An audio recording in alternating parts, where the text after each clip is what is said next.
Por que você não deve respeitar as autoridades? Ao título que ele vem.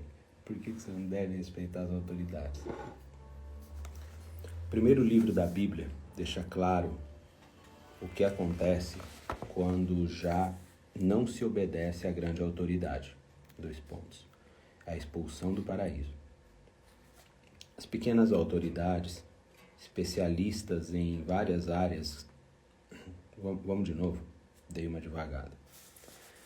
As pequenas autoridades, especialistas em várias áreas, cientistas, médicos, CEOs, economistas, chefes de governo, comentaristas esportivos, consultores executivos e gurus da Bolsa de Valores também querem que acreditamos nisso, porque eles são autoridades, certo? As autoridades lançam 2 problemas. Em primeiro lugar, o saldo de êxitos, o quanto que eles já acertaram e por isso se tornam autoridade. Muitas vezes decepcionante, porque às vezes eles se tornam autoridade pelo conhecimento que têm, pela formação que obtiveram, mas não pela quantidade de êxitos que alcançaram. Há cerca de 1 milhão de economistas formados no planeta. Formados. Nenhum deles previu com exatidão a crise financeira. Menos ainda o modo como se daria o estouro da bolha imobiliária, passando pela decadência dos swaps de crédito, até a crise completa da economia. Nunca um grupo de especialistas falhou de forma tão espetacular. Um exemplo extraído da medicina. Até 1900, era comprovadamente melhor não ir ao médico quando se estava doente, pois o médico só pioraria o estado do paciente, por falta de higiene, sangrias e outras práticas equivocadas. O fato de as autoridades se enganarem com frequência e de maneira notória é apenas um dos problemas. Errar é humano. Grave é... Estou vendo só os comentários aqui, eu esqueci de desativar, mas está tudo quietinho. Grave é o fato que, na presença de uma autoridade, na presença de uma autoridade, levamos nosso pensamento a um nível inferior. Em relação às opiniões de especialistas, somos menos cautelosos do que em relação a outras opiniões. Como se não bastasse, obedecemos às autoridades, mesmo quando, do ponto de vista racional ou moral, não faz nenhum sentido. Este é o viés da autoridade. Em 1961, o jovem psicólogo Stanley Milgram demonstrou esse fato com extrema clareza em um experimento. Nele, os sujeitos experimentais, eu gosto desses experimentos, sempre mostram comportamento. Os sujeitos experimentais foram instruídos a dar impulsos de corrente elétrica cada vez mais fortes em outra pessoa. Presta bem atenção nisso. Sentada do outro lado do vidro. Tinha uma pessoa sentada do outro lado do vidro e o sujeito experimental foi instruído a dar impulsos de corrente elétrica, de choque, na pessoa que estava do outro lado do vidro. Começaram com 15 volts, depois passaram para 30, 45 e assim por diante, até os quase mortais 450 volts. Mesmo quando a pessoa maltratada gritava e tremia de dor, não havia corrente, tá? Estava desligado. Não havia corrente, tudo foi encenado por um ator. A pessoa que estava lá levando choque não estava levando choque, ela estava fingindo, ela estava atuando. E o sujeito experimental que estava ali dando o choque queria interromper a experiência, porque ele via a pessoa gritando. E o professor Milgram dizia tranquilamente, continue, é necessário para a experiência. E a maioria continuava. Mais da metade dos sujeitos experimentais foi até a intensidade máxima de corrente, por pura obediência a uma autoridade. Nas últimas décadas, as companhias aéreas aprenderam que o viés de autoridade pode ser perigoso.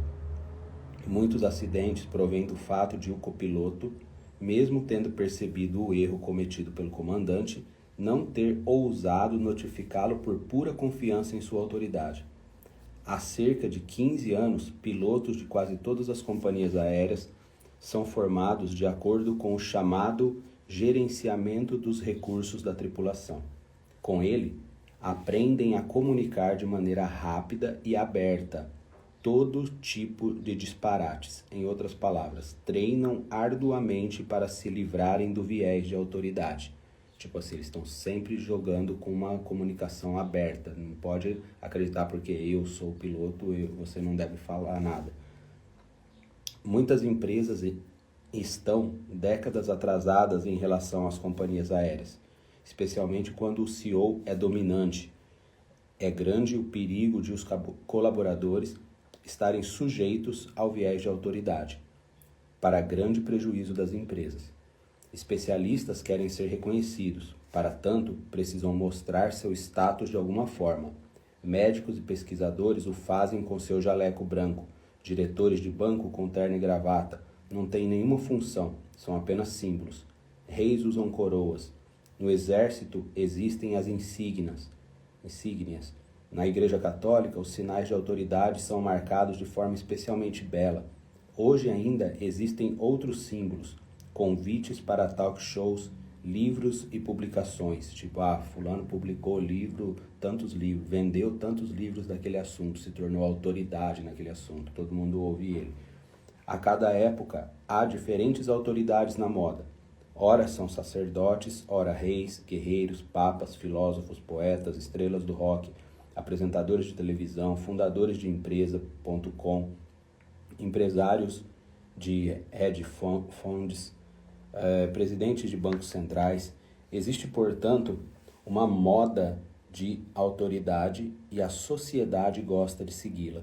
A situação torna-se completamente confusa quando as autoridades querem ser levadas a sério em setores que ultrapassam suas competências. Por exemplo, eu gosto desse exemplo, quando uma profissional do tênis recomenda uma máquina de café ou uma atriz indica comprimidos para enxaqueca. Falarei mais a esse respeito no capítulo sobre o efeito halo, ou halo. Sempre que encontro um especialista, eu tento desafiá-lo. Faça isso também. Quanto mais crítico você se mostrar em relação às autoridades, tanto mais livre será e tanto mais poderá confiar em si mesmo. Eu gosto desse viés de autoridade. Você vê esse exemplo que ele dá assim, a tenista, a gente vê muito aqui hoje isso, né? Blogueiros, blogueiras, as meninas lindas que se expõem aqui nas redes sociais, que você vai ver o conhecimento de algum determinado assunto, é zero. Não conhece. Ela é bonita, ela se expõe, ela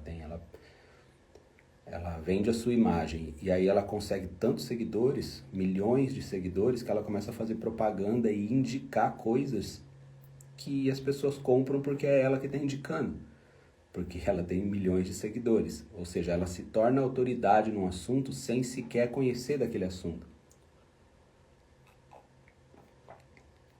Outros acabam conhecendo bastante do assunto e se tornam autoridade pelo conhecimento que têm, mas que também são passíveis de estar errados. Por exemplo, eu me lembro que meus primeiros vídeos no YouTube, eu colocava assim, como desenhar cabelo, ou como desenhar olho realista. E isso dava muita visualização, muita. E quando eu colocava Charles Lavezo desenhando o olho realista, dava pouquíssimas visualizações. Porque quem é Charles Lavezo na fila do pão? Né? Quem é o cara desenhando o olho realista? Agora, quando você vem, aí você fala, mas você está usando o nome de autoridade. Não, eu estou tomando posse de autoridade quando eu digo como fazer. Quando eu digo como fazer, eu estou automaticamente... Nossa, eu tinha um monte de comentário aqui pra baixo, eu não vi, cara. Eu travei a tela, porra. Comentário pra cacete. Não, nem é comentário, é gente entrando, né? Nossa, não tem fim, não. Chegou. Então, as pessoas gostam desse nome, ou quando a frase vem e diga como fazer tal coisa. E eu me lembro que eu comecei a ficar incomodado quando eu colocava o nome do vídeo desse jeito, como fazer olho realista. E eu me lembro que na época o Samuel começou a trabalhar comigo, faz anos, eu pegava e ele me ajudava, né, nessa questão de colocar nome nos vídeos, fazer a capa para o vídeo do YouTube, coisinhas assim. Eu peguei e comecei a falar para ele, né? Cara, vamos mudar esse nome. Eu não me sinto bem colocando como fazer olho realista, porque dá a impressão que eu sou o dono da verdade, dá a impressão que eu estou ensinando uma única forma de fazer, como fazer tal coisa, ó, é assim que faz tal coisa. Não, eu gosto de dizer, eu fazendo tal coisa, Charles Laveso fazendo isso, porque é só eu fazendo isso. Quando o João fizer, é o João fazendo. E quando, sei lá, cara, qualquer pessoa fizer, é outra pessoa fazendo. Ou seja, a gente começa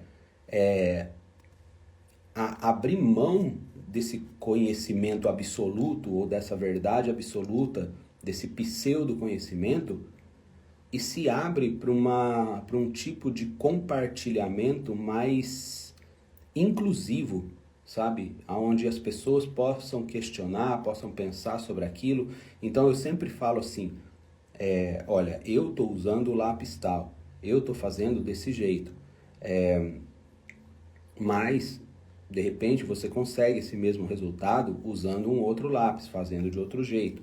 O que eu quero que você entenda aqui é o conceito, é o que eu estou tentando construir aqui para você. Ou seja, é bom para mim, é bom para o Charles ter autoridade no assunto desenho realista, claro, isso faz com que as pessoas confiem no que eu estou dizendo, mas eu não sou dono da verdade. Não é o jeito que eu faço que é o único e nem que é o melhor, é apenas o jeito que eu faço. Então, consciente disso, e por que que eu sou consciente disso? Veja bem, por que que eu sou consciente disso? Porque eu nunca dei muito crédito às autoridades, independente de quem fosse. É o gerente do banco.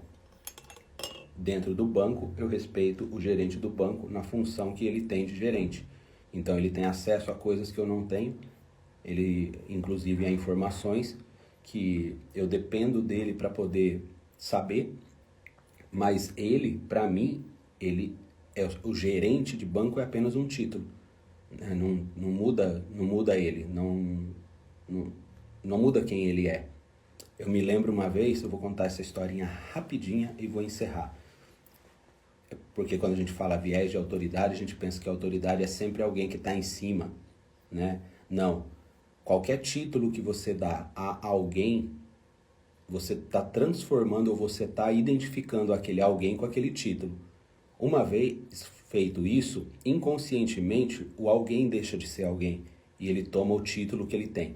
Então, tipo, o padeiro é o padeiro, entende? Não é o cara marido da senhora dona Jaqueline que mora na esquina, ele é o Sérgio. Não, se eu conheço ele fora da padaria, eu sei que ele é o Sérgio. Agora, se eu mudo pra cá e eu começo a frequentar a padaria, é o cara da padaria. É o padeiro, é o dono da padaria, é o dono da padaria. Quando eu vejo ele na rua, é o dono da padaria. Eu esqueço que ele é o Sérgio. É um cara como eu, só que ele sabe fazer pão. E ele tem uma padaria. E eu me lembro que uma vez, eu vou contar essa historinha, que talvez é um pouquinho polêmica, mas tem pouca gente mesmo. Eu fui num velório, uma vez na cidade de Sumaré, interior de São Paulo. E era um velório de uma família evangélica.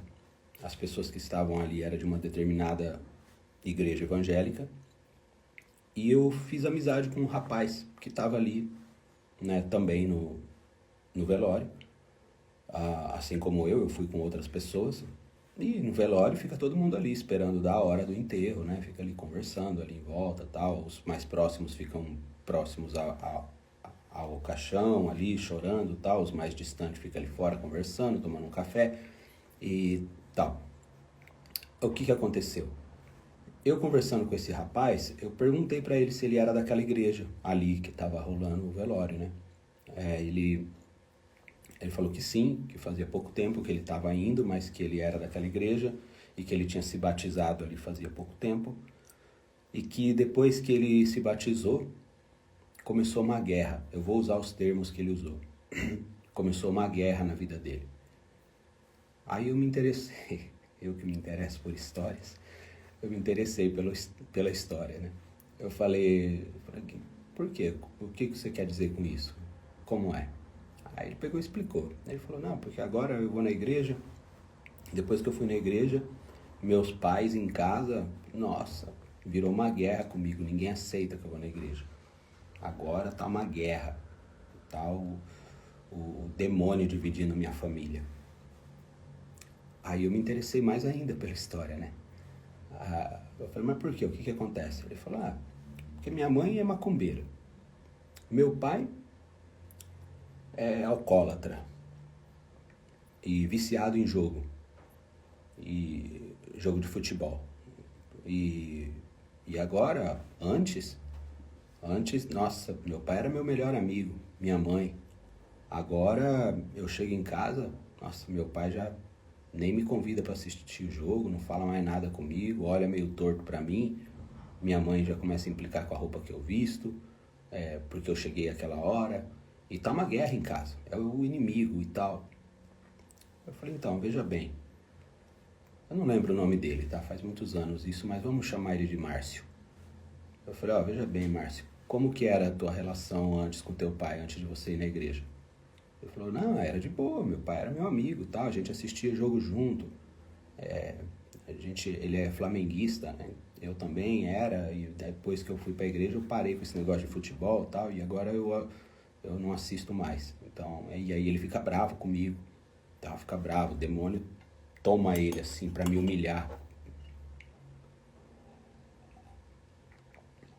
Eu falei, então, é que, na verdade, não foram seus pais que mudou, né? Foi você que mudou. Então, você era o amigo do teu pai, você era o cara que acompanhava ele para assistir o jogo. Aí agora você chega, ele tá lá deitado, ele tá do mesmo jeito. Ele sempre esteve lá deitado assistindo o jogo. Só que você não tá mais lá. Então isso talvez para ele o incomode e você fica chateado, porque ele te olha torto, porque ele te olha com reprovação, mas veja bem, ao invés de você falar meu pai é um alcoólatra, primeira coisa, ele é teu pai. O que ele faz é outra coisa. E antes dele ser teu pai, ele é um ser humano como você, que tem vontades, que tem desejos, que tem prazeres, que tem injúrias, que tem tristezas, que tem problemas. Ele é um ser humano, ponto, igual você. Pai é o título, é a autoridade que deram na função família. E alcoólatra é um outro nome que deram por causa das práticas que de repente ele cede e faz. Se você fica olhando teu pai com o filtro desses nomes que dão para ele, você vai reprová-lo. E você vai falar, meu pai é um alcoólatra, é como você fez com a tua mãe. Minha mãe é macumbeira. Não, ela é tua mãe. Macumbeira é um título que você está dando para ela por causa, de repente, do lugar que ela vai. De repente ela frequenta um centro espírita e sabe lá de que linha, não sei, não me interessa também, porque para mim isso pouco interessa, o segmento, a doutrina que acreditam, para mim isso pouco importa. Para mim tudo isso é nome, Até o meu nome é o meu nome, só o nome. Nós somos humanos, somos seres humanos com taras, desejos, prazeres, medos, receios, covardia, sentimentos. Nós somos seres humanos. E dependendo do contexto que a gente vive, a gente vai ganhando títulos, né? Dependendo do time que você escolhe para torcer, você ganha o título de São Paulino, palmeirense, corintiano, são títulos. E as pessoas levam tão a sério essa questão de títulos que elas se dividem. Esse é aquele, esse é esse, aquele é aquele. Esse grupo é um grupo, aquele é outro grupo. E os grupos, por serem diferentes e se identificarem por nomes diferentes, eles se matam. Eles se agridem. Então eu falei pra ele, na tua vida nada mudou, meu irmão. Nada mudou. Você é o mesmo cara, você é o filho dela, ela é tua mãe, como desde sempre foi. Só que agora você escolheu ir num lugar que colocou um filtro no teu olhar para dar títulos a eles que antes para você era natural. E aí você diz, agora meus pais mudaram. Não, quem mudou foi você, não tem guerra nenhuma acontecendo. É só o teu olhar que está fazendo guerra por causa das opiniões que são diferentes. Porém, o Cristo, Jesus, ele não veio com essa narrativa. Ele não veio com essa narrativa de dividir, ele veio com a narrativa de amar uns aos outros. Ele veio com a narrativa de tirar o que diferenciava. Então ele disse, na lei diz tal coisa, eu porém vos digo, faça isso. Na lei diz, sei lá, não roubarás. Eu porém vos digo, se alguém roubar alguma coisa de ti, dá também a capa, a túnica, dá tudo e vai, deixa pra lá. Entende? Então, tipo, assim, ele veio desproblematizar o negócio. Ele veio apregoar a união, a igualdade dos homens. E os homens, por sua vez, veio colocar títulos às coisas. E aí você pega, às vezes você passa numa rua assim, de bairros mais simples, tem lá na mesma rua 4 ou 5 igrejas evangélicas. Cada uma com uma placa diferente, com uma abordagem diferente, com uma narrativa diferente, falando do mesmo Jesus, mas considerando o evangelho de maneira diferente. Aí quando sai da igreja, fica um grupo da igreja A, o outro da B, o outro da C, tudo reunido assim, e um não fala com o outro, porque eles são de grupos diferentes, mas creem no mesmo Jesus que leva para a mesma salvação e pregou a mesma coisa. Então, isso é o problema de você dar autoridade ao nome das coisas. O nome das coisas são apenas os nomes das coisas, não são autoridade. Não determina ninguém melhor do que ninguém. Não transforma ninguém em alguém especial. O Elon Musk. O Elon Musk, mano. É o cara bilionário. Ele é bilionário, ele tem... Mas ele é igual a mim. Manja, então... Eu sempre tive dificuldade de respeitar essa questão de autoridade desde a escola. Tipo assim, boné. Sempre gostei de usar boné. Sempre, desde moleque. Aí teve uma época que na escola não podia usar boné. Eu falei, mas eu não entendi. Me digam por que não pode usar boné. Porque não pode, é regra. Eu falei, mas malandro, eu não tô fazendo nada com o boné. Tipo, o boné não tá... eu não entendo, manja. E passou. Aí eu ia sem boné, eu ia com o boné na mochila, na hora que saía da sala, eu colocava o boné, não podia ficar de boné na sala. Beleza. Aí teve um dia que eu já estava meio atravessado, como muitas vezes eu estou, entrei de boné, esqueci, entrei de boné e tô lá, pá. De repente o professor passa e faz assim, ó, e tira o meu boné. Eu falei, opa, daqui. Não pode ficar de boné. E fui levando meu boné.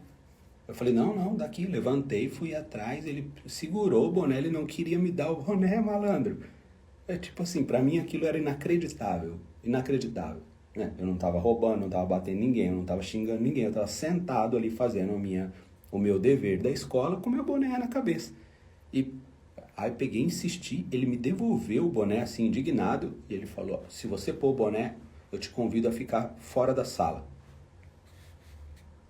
Até mais. E fui pra fora. Chega lá fora, o que você tá fazendo fora da sala? O professor me mandou sair. Por quê? Porque eu quero ficar de boné. Mas você sabe que não pode ficar de boné. Eu falei, eu queria uma explicação lógica do mal que acontece ao ser humano ou aos outros pelo fato de um ser ficar de boné na cabeça. Alguém me explica. Não, é regra. Falei, onde está a suspensão que eu assino? Aí assinei a advertência, assinei e boa. Aí chegava em casa, na minha mãe também, minha mãe vinha, vai por que não sei o que e tal. Então, gente, tudo fruto dessa autoridade que as pessoas têm equivocada. Então eu sempre tive um pouco de problema com isso, sabe? Não desce, fulano, aquele é palestrante, aquele sabe. Acho que é por isso que eu não sou fã de ninguém, desse lance de ver alguém de perto e ficar... Ai, que emoção, eu fico até trêmulo quando eu vejo essa pessoa de perto, assim, não, pra mim é uma pessoa normal. Uma pessoa normal. Faz tudo igual, não vou entrar em detalhes do que ela faz igual pra todo mundo. E é legal, parabéns por tudo que conquistou, é massa, considero. Mas eu considero mais pela mentalidade do que pelo título. Tem gente que não tem título de nada e tem uma mentalidade fascinante. E tem gente que tem título por conta das pessoas que atribuíram aquele título a ele e a mentalidade, ó, paupérrima. Então é isso. Falei demais, né? Quase meia hora. Então tome cuidado com o viés da autoridade. Não é para você desrespeitar, viu? É a polícia. Ah, você é polícia nada, você não é polícia nada. Você é só um cara vestido de farda. É, na real é. Mas dentro da sociedade temos hierarquia. Ah, na escola também não tinha hierarquia do professor? Tinha, mas eu não ia preso, não ia pra cadeia, não iam me matar por causa disso. Então eu bati de frente com a autoridade e permaneci de boné porque... E tô de boné até hoje, porque eu gosto. E porque esse sou eu. Beleza? Não, sai metendo louco, não. Ah, o Charles falou lá na live que é assim, os moleques e tal. É igual meu menino mais novo. Outro dia a mãe dele falou alguma coisa pra ele, que ele veio no carro. Tá, a mãe não deixou, que não sei o quê. Eu falei, então, se a mãe não deixou, não deixou. Mas por quê? Eu falei, porque ela é tua mãe. Mas eu não entendo porque, é meio parecido comigo. Eu falei, então, mas você não tem que entender. Você é moleque ainda, ela é a tua mãe, ela manda. Tipo assim, manda quem pode, obedece quem tem juízo. E é assim. E se ela vier falar pra mim, eu tento conversar com ela, que é diferente. Agora, se ela não aceitar, ela tem o direito de não aceitar e não deixar você porque ela é tua mãe. Então, é ter um certo equilíbrio sobre isso, sabe? É ter consciência da autoridade, mas também não acreditar que todo o conhecimento, ensinamento e sabedoria está naquela autoridade por conta do título que ela carrega. Não. Coloque isso à prova, faça seus próprios testes, experimente você mesmo, porque nem tudo que estão dizendo que é, porque alguém está dizendo que é e tem 1 milhão, 5 milhões de seguidores e ali está dizendo que é, então é, porque fulano está dizendo. Não, qual que é a base de conhecimento, de estudo, de experiência? Qual que é a base empírica dessa opinião ter sido formada? Qual? Quase não. Então não me venha com conversa fiada. Beleza, gente? É isso. Boa sexta para vocês. Amanhã, 7 horas da manhã, estamos aqui de novo. Talvez à noite eu apareça com alguma live. Hoje eu vou no cinema assistir Marighella, filme do Wagner Moura, com a atuação de Adriana Esteves, Seu Jorge no papel de Marighella, como chama lá o mano lá, putz, esqueci o nome dele, bonitão lá da Eubank lá, da Geobank. Tô louco pra ir assistir esse filme, curto esses assuntos mais polêmicos, então vou chegar um pouco tarde, talvez hoje eu não faça live. Mas é isso, a gente se vê amanhã de manhã. Fechou? Boa sexta, bom final de semana, tamo junto.